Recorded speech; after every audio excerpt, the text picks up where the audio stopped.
Pessoal, o WW está voltando no intervalo. Conosco agora Leonardo Matos, professor de Geopolítica na Escola de Guerra Naval.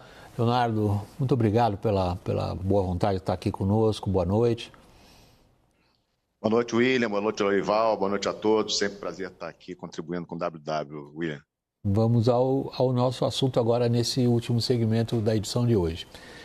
O presidente da Ucrânia, Volodymyr Zelensky, se encontrou com o príncipe herdeiro da Arábia Saudita, Mohammed bin Salman, e ele está examinando em Riad estratégias que levem possivelmente a um eventual, olha só quantos condicionantes aí, cessar fogo na guerra com a Rússia. Amanhã a delegação ucraniana se reúne com representantes dos Estados Unidos. Detalhes você confere na reportagem de Mariana Giangiacomo. Zelensky aposta na diplomacia da Arábia Saudita para garantir a reaproximação com os Estados Unidos. A relação entre Kiev e Washington descarrilhou depois da chegada de Donald Trump à Casa Branca. O republicano pressiona a Ucrânia a aceitar uma trégua com a Rússia, ainda que isso signifique ceder parte do território ao Kremlin. Na terça-feira, assessores de Zelensky e o secretário de Estado americano, Marco Rubio, darão início a uma série de reuniões na expectativa de avançar com o rascunho de cessar-fogo e também chegar a um consenso sobre a exploração americana de minerais raros na Ucrânia. Rubio disse que espera que a Ucrânia mostre disposição para aceitar concessões em nome da paz. Zelensky não vai participar do encontro desta terça, mas sinalizou disposição para dar início ao cessar-fogo, interrompendo ataques aéreos e marítimos, além da suspensão de bombardeios contra a infraestrutura energética russa. Em troca, Kiev espera que o Kremlin liberte crianças ucranianas sequestradas no início da guerra. A expectativa de Zelensky é de que as negociações façam a Casa Branca retomar a assistência militar e de inteligência à Ucrânia. Trump congelou os repasses, deixando soldados ucranianos expostos e praticamente sem defesas aéreas no campo de batalha. Parte das tropas alocadas na região de Kursk, em território russo, foi obrigada a recuar nos últimos dias. Nesta segunda-feira, numa publicação nas redes sociais, o general ucraniano Oleksandr Syrskyi disse que não há risco de os ucranianos ficarem encurralados na região, mas reconheceu derrotas pontuais diante do avanço russo.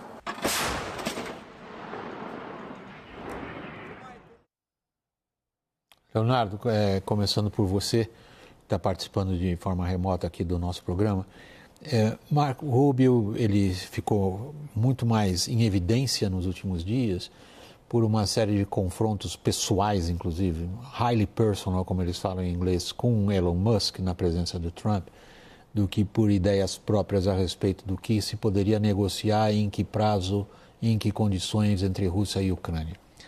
Agora ele está lá na Arábia Saudita e não conhecemos exatamente que ideias ele possa ter como secretário de Estado a respeito do que vai ser discutido. Você tem essa ideia? William, eu acho que o governo do presidente Trump, tudo é sempre, cada dia uma emoção nova, né? Mas a minha avaliação é que a proposta que os ucranianos vão levar para a mesa de negociações nessa reunião de amanhã vai ser para um cessar-fogo de 30 dias, tanto no ambiente naval como no ambiente aéreo. No ambiente naval, na verdade, nós já estamos vendo já há mais de um ano, em função do emprego aí de drones, o exitoso emprego de drones da Ucrânia contra a Marinha Russa praticamente não ter feito nada ali no Mar Negro, mas na parte aérea seria bastante importante para a Ucrânia, que não está recebendo mais munição dos Estados Unidos, né? Os armamentos foram congelados aí pelo Trump na semana passada, o envio de armamentos. Então, a proposta que a Ucrânia deve levar para a mesa de negociações amanhã é esse cessar-fogo de 30 dias, mas o que os Estados Unidos realmente querem é a questão do acordo de minerais. E acho que o Zelensky está numa posição bastante fragilizada, a Ucrânia está numa posição bastante fragilizada, tanto em função aí do corte de envio de armamentos, como também a questão do corte de inteligência, e a notícia que vimos agora e que eu acompanhei ao longo do dia, desse avanço da Rússia ali na região de Kursk, que é uma região russa, que a Rússia está quase retomando da Ucrânia, ou seja, uma derrota no terreno importante para os ucranianos. Então, eu acredito que amanhã principalmente nós vamos ver essa posição da Ucrânia pela negociação e podemos ter até boas notícias. Aliás, o Trump está precisando de boas notícias depois do resultado aí no mercado americano hoje, que nós vimos, inclusive na reportagem anterior. Lorival, tem esse aspecto ao qual o Leonardo acabou de se referir, que é um aspecto, vamos dizer, imediato. Mas qual é a garantia de segurança para a Ucrânia que possa ser colocada na mesa em discussão? Os Estados Unidos não sinalizam qualquer possibilidade, né, de uma garantia de segurança, que foi o grande empecilho, né, para a Ucrânia aceitar aquelas condições iniciais de acordo que eles tentaram impor, desde a Conferência de Munique, a reunião de Bruxelas e depois naquela desastrosa reunião na Casa Branca, né? Então, o que o Trump fez foi cortar a inteligência, né? Isso que tem um efeito imediato, né? Corte de armas tem um efeito de prazo mais longo, mas deixou a Ucrânia às cegas e a Rússia aproveitou, fez bombardeios maciços nos últimos dias, né? E deixou realmente a Ucrânia muito fragilizada. E aí, hoje, na véspera desse encontro entre as delegações americana e ucraniana em Jeddah, desculpa, eu falei Riad em Jeddah. Mas em Jeddah, ele recoloca a inteligência, né?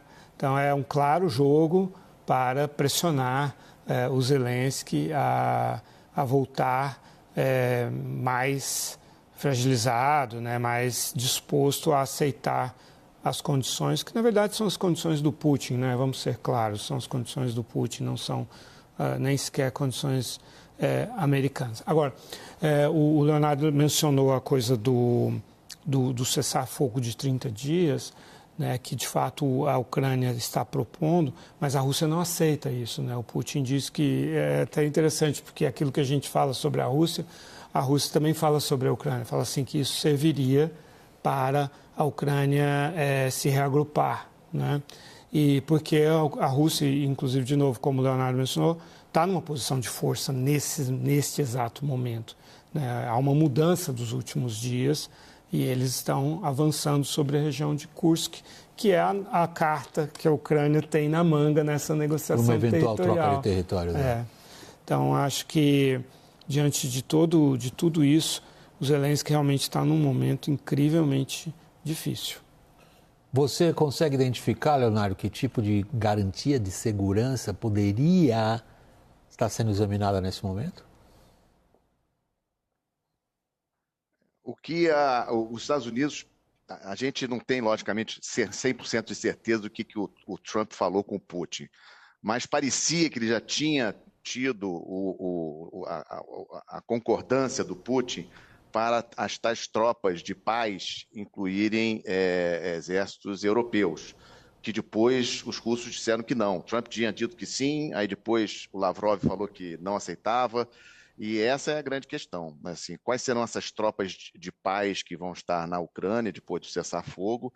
E aí, William, se você me permite, Lorival, uma coisa que eu acho muito importante, saiu na sexta-feira, vi pouca gente falando sobre isso, o Donald Tusk, primeiro-ministro da Polônia, falando da Polônia ter que se armar nuclearmente. Eu acho essa questão importantíssima.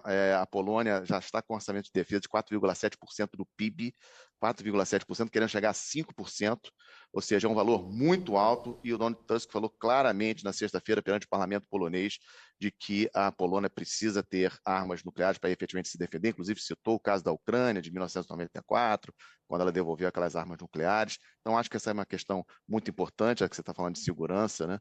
De garantias de segurança, e o Donald Tusk foi bem pontual com essa questão aí das armas nucleares, que me preocupou bastante, essa declaração do primeiro-ministro polonês, que a gente junta com aquela do futuro chanceler alemão, que disse que não deve ter restrições para o rearmamento da Alemanha. A gente sabe, você que foi correspondente lá e conhece muito bem a Alemanha, sabe que já foi a Alemanha em termos de poder militar, e a gente ouvir isso do próximo chanceler alemão também me preocupou bastante. Então, eu acho que em termos de segurança, o Zelensky gostaria era a presença de tropas de paz para garantir ali o cessar-fogo, não apenas da Europa, mas também com a presença dos Estados Unidos de alguma forma. Isso o Trump não quer. não quer ter envolvimento militar dos Estados Unidos, né, numa eventual tropa de paz. E depois o Putin já disse que não quer também nem tropas europeias, digamos assim, na Ucrânia. Então a situação está realmente muito difícil da gente ler a leitura de como que isso aí, essa negociação, está um jogo de negociação. Uma coisa importante também, que o Lorival falou, a questão de ninguém gosta de perder, acho que foi na semana passada que o Lorival comentou, ninguém gosta de perder território. A Ucrânia está perdendo 20% do seu território para a Rússia. Isso é muito difícil. Qualquer presidente olhar para a sua população, olhar para o seu parlamento e dizer que vai aceitar, vai assinar reconhecendo que esses 20% do território que hoje a Rússia ocupa, a Ucrânia reconhecendo esse território como russo, isso é muito difícil. Por isso que essa negociação, ela sempre foi difícil, eu sempre duvidei desde o primeiro minuto, quando o Trump falava que em 24 horas ele resolvia a guerra. Não é fácil resolver essa guerra. Lorival, a gente tem os europeus reagindo de maneira até um pouco quieta diante das declarações bem lembradas pelo Leonardo Matos sexta-feira passada do presidente da Polônia. Primeiro-ministro. Perdão? Primeiro-ministro. Obrigado. Colocando-se na situação dos poloneses, dá para entender o que passa pela cabeça deles.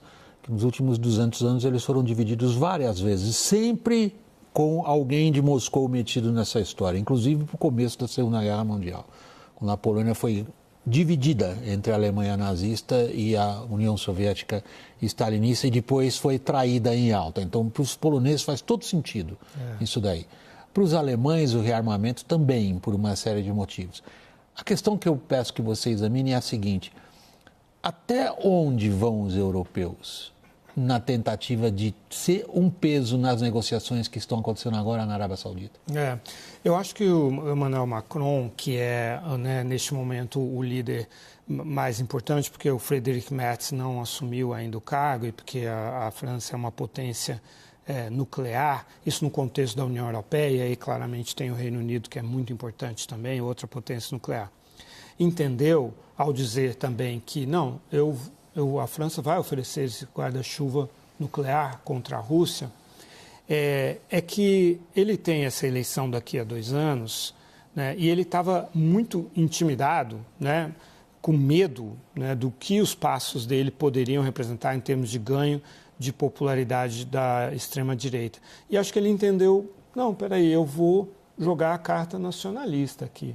Não é assim, eu vou ser o líder da França e da Europa que vai dizer, não, nós temos uma ameaça, né, um país nos ameaçando, e eu vou defender a Europa. Eu acho que houve uma mudança de postura dele nos últimos dias. O Keir Starmer do Reino Unido já tem uma posição mais de tentar forçar o Zelensky a demonstrar desejo de negociar com o Trump, mas também está ali na retaguarda com uma postura parecida. Quando o Merz chegar à chancelaria, eu acho que vamos ter um triunvirato aí bastante eloquente, pelo menos. Se ele conseguir até o 24 de março mudar a Constituição alemã, acho que a data é importante para a gente ter na cabeça agora.